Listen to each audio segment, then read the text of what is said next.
दोस्तों नमस्कार। एक बार फिर से अनीसा ऑनलाइन क्लासेस में आपका स्वागत है। Welcome to our channel Anisa online classes and we are learning linear equation in one variables.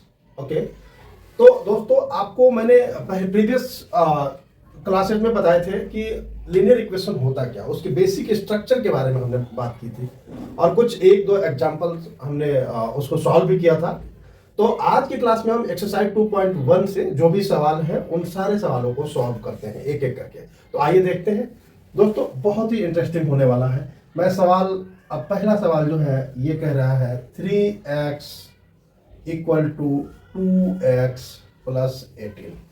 अब देखें, मैंने उस दिन में आपको बताया था कि जो भी सजातीय मतलब जो एक कम्युनिटी के होते हैं उनको एक साइड रख लेते हैं और तो इस केस में क्या होगा, x इधर भी है x इधर भी है। और हमेशा कोशिश ये भी रखते हैं दोस्तों, जब भी हम कोई इक्वेशन सॉल्व करने जाते हैं तो जो वेरिएबल होता है, जैसे वेरिएबल हमने बताया था उस दिन कि जो भी अल्फाबेट से चीजें शुरू हुई हैं जैसे A B C D E F G Z तक, तो वो सारी चीजें हमारी क्या होती है, वेरिएबल होती है। तो हम कोशिश करते हैं कि वेरिएबल को लेफ्ट साइड में रखें, तभी तो वेरिएबल का मान निकलेगा, वेरिएबल की वैल्यू निकलेगी।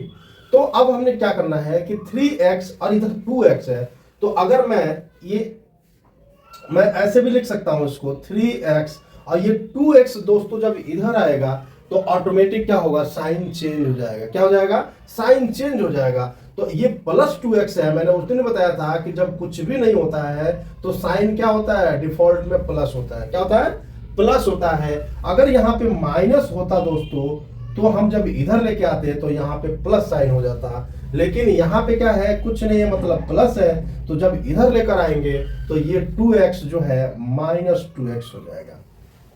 अब इसके बाद क्या बचा, इज इक्वल टू 18। तो अब देखें आप 3x माइनस 2x, तो if we subtract between 3x and 2x then result will be x। कैसे, 3x है और 2x है, तो 3x में से 2x निकल जाएगा तो कितना x बचेगा, 1x। तो 1x के बदले में हम क्या लिखेंगे, x लिख देंगे। तो x इक्वल टू क्या हो जाएगा, 18। x इक्वल टू क्या हो जाएगा, 18। तो ये हमारा आंसर हो जाता है। अब आप इसको प्रूफ भी कैसे कर सकते हो, अब देखो आप अगर यहाँ पे x की वैल्यू 18 रखोगे तो 18 इंटू 3 करोगे तो 18 54 इक्वल टू x की वैल्यू अगर 2 है या 18 है तो 18 दूना 36 प्लस 18 मतलब 54 इक्वल टू 54। मतलब LHS is equal to RHS। Proof हो रहा है कि नहीं हो रहा है। तो ये इक्वेशन होता है, समझ में आ रहा है, ये क्या होता है, इक्वेशन होता है। ये इक्वेशन का मतलब होता है जो लेफ्ट साइड में वैल्यू है वही राइट साइड में आनी चाहिए, उसी को हम इक्वेशन कहते हैं। अब दूसरा हम सवाल लेते हैं दोस्तों।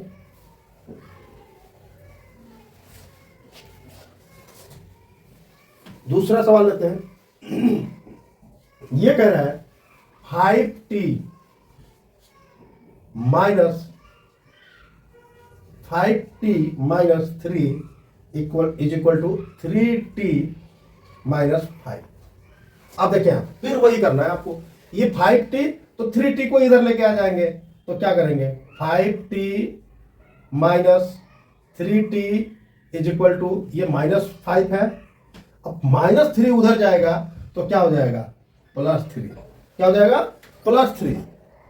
तो अब देखें 5t माइनस 3t मतलब 2t इज इक्वल टू, अब ये माइनस 5 प्लस 3 ये कैसे होगा, तो जो बड़ा वाला साइड, अब ये माइनस है ना, तो 5 में से 3 घटा देंगे तो क्या बचेगा, 2। और किसकी साइन ज्यादा है, तो माइनस वाले की, तो यहाँ पे क्या लिख देंगे, -2। क्या लिख देंगे, -2। तो t इक्वल टू क्या हो जाएगा, t इक्वल टू हो जाएगा -2। अब देखो ये 2, जब मैंने बताया ना कि इज इक्वल टू के बाद कोई भी चीज आती है तो साइन चेंज हो जाता है। तो यहाँ क्या था, 2 गुना में था, तो यहाँ क्या हो जाएगा, भाग में हो जाएगा। तो 2 से 2 कट जाएगा, मतलब रिजल्ट हमारा कितना आएगा, -1। तो t इज इक्वल टू कितना हो जाएगा, -1। तो आशा करता हूं कि आप लोगों की ये वीडियो समझ में आ रही होगी, और अगर आ रही है तो हमें लाइक और सब्सक्राइब, हमारे चैनल को अनीसा ऑनलाइन क्लासेज को लाइक एंड सब्सक्राइब करें और कमेंट्स में अपने डाउट्स को लिखें।